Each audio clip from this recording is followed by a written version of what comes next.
From advertising to software as a service to data. Across all of our programs and clients, we've seen a 55 to 65% open rate. Getting brands authentically integrated into content performs better than TV advertising. Typical lifespan of an article is about 24 to 36 hours. If we're reaching out to the right person with the right message and a clear call to action, then it's just a matter of timing. Welcome to the MarTech Podcast, and I Hear Everything production. In this podcast, you'll hear the stories of world-class marketers that use technology to drive business results and achieve career success. We'll unearth the real-world experiences of some of the brightest minds in the marketing and technology space so you can learn the tools, tips, and tricks they've learned along the way. Now here's the host of the MarTech Podcast, Benjamin Shapiro. Welcome to the MarTech Podcast. I'm your host, Benjamin Shapiro, and today we're going to talk about what made the leading omni-channel performance marketing platform refresh their company's name. Joining us is Keely Jeppson, who is the Vice President of Engagement at Fetch, which is America's #1 rewards app and leading consumer engagement platform. And in addition to providing us with our guest today, Fetch is also a sponsor of the MarTech Podcast. Yesterday, Keely and I talked about the strategy behind rebranding Fetch, and today we're going to continue the conversation talking a little bit about implementation of Fetch's B2C rebrand. All right, here's the second part of my conversation with Keely Jeppson, the Vice President of Engagement at Fetch. Keely, welcome back to the MarTech Podcast. Thanks so much for having me. Happy to be back. Excited to have you back here. You know, yesterday I was busting your chops a little by pointing out that it was your first podcast episode. I guess I can't do that now. You're a podcast veteran. You're back for episode number 2. And yesterday we talked about why. Why would Fetch rebrand? They've got 17 million users using a app that helps them catalog their purchases and understand and gamify the process and gain rewards from them. The brand was called Fetch Rewards, and now it's Fetch. And yesterday you basically said, look, our mission is expanding. Our product has gone beyond just rewards, and we wanted a brand that reflected that. I understand the strategy. The scary thing is the implementation. So talk to me about the process that you went through when you're thinking, okay, it's time to rip off the rewards from our brand name and just be Fetch. Where do you go from there, and what makes the rebrand a reality? So we spent a good amount of time as a team coming together and identifying why this rebrand, why now, what positioning were we trying to share with the world. And I think once we felt really confident about that, the next step was working with our creative team, who sort of pulled together this vision of how it could come to life through assets. And that kind of gave us something that we could latch onto, and from there, pull it kind of across all of our different touch points with users, and also think about how that came to life on the B2B side. So when you think about going through the rebrand, the first thing I think about is, well, okay, let's modify the logo. Maybe we're going to revise some of the way that we reflect our brand voice. What are some of the other steps in the process where you go from, we just took the word rewards off the logo, to actually making this something that is meaningful and impactful across the entire organization?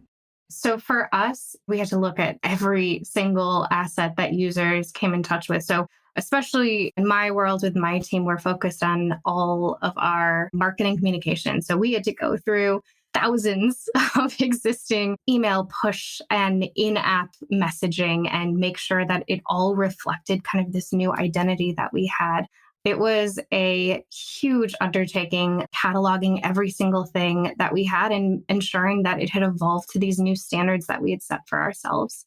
You talk about the standards that you set for yourself. How did the expectations for the company change as you were going through the rebrand? Was it same company, different name, or did you feel like the mission was changing, so the goals changed and the expectations changed as well?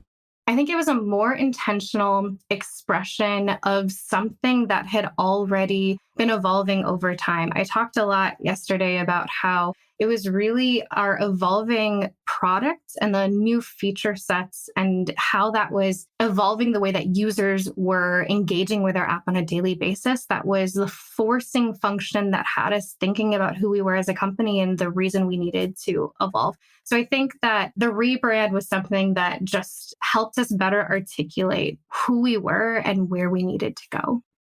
So talk to me about some of the internal politics when it comes to rebranding. You make the decision to change the rewards, change the voice. From an internal perspective, is this the CEO says, this is what we're doing, go forth and call yourself Fetch? Is there a team, a committee? Who's actually responsible inside the organization for implementing the rebrand? I'm sure it varies based on the situation, but at least in our company, the decision was something that our CMO, our CEO, and I think the broader steering team in the company came to the decision that it was worth pursuing this rebrand at this time. It was something that I think had been talked about for quite a while, but for all of the reasons that I already talked about, I think the timing was right with the evolution of the product and how users were using the app, as well as wanting to ensure that our positioning was as strong as possible on the B2B side. For all of those reasons, we decided to move forward with the rebrand. You know, rebranding is an underratedly painful process. I went through a rebrand. You've gone through a rebrand as well. A lot of marketers have, and there's a whole bunch of stuff that you wouldn't think about that are impacted when you start calling yourself something different. Domain names change, social handles change. You have to modify your content, but more than anything, you're changing the way that you reflect your image to your consumers. As you start to think about the impact on the consumers, did you notice any benefits as you were announcing the rebrand? Did people start behaving differently within the app? Was there a reflection by your customers that the rebrand was or wasn't working? So certainly our users loved sort of the announcement that we came out with regarding the rebrand. Many of our users were actually calling us Fetch, like long before we did shorten our name to Fetch Rewards. So it felt right. And certainly like with that repositioning and having that clarity of where we wanted to go as a company, I think has allowed us to kind of run further and faster into this rich area of becoming an engagement platform. And in doing that, we've released these awesome features that our users are engaging with more, and our retention has never been better.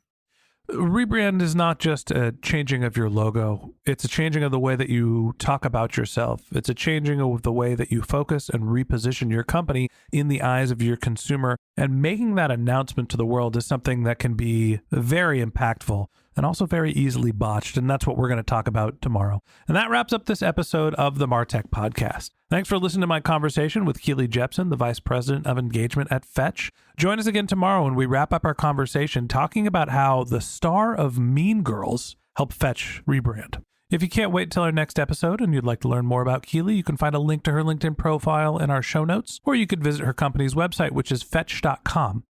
Just one more link in our show notes I'd like to tell you about. If you didn't have a chance to take notes while you were listening to this podcast, head over to martechpod.com where we have summaries of all of our episodes and contact information for our guests. You can also subscribe to our weekly newsletter, and you can even send us your topic suggestions or your marketing questions, which we'll answer live on our show. Of course, you can always reach out on social media. Our handle is martechpod, MarTechPod, on LinkedIn, Twitter, Instagram, and Facebook, or you can contact me directly. My handle is Ben J. Shap, BenJShap. And if you haven't subscribed yet and you want a daily stream of marketing and technology knowledge in your podcast feed, we're going to publish an episode every day this year. So hit the subscribe button in your podcast app and we'll be back in your feed tomorrow morning. All right, that's it for today. But until next time, my advice is to just focus on keeping your customers happy.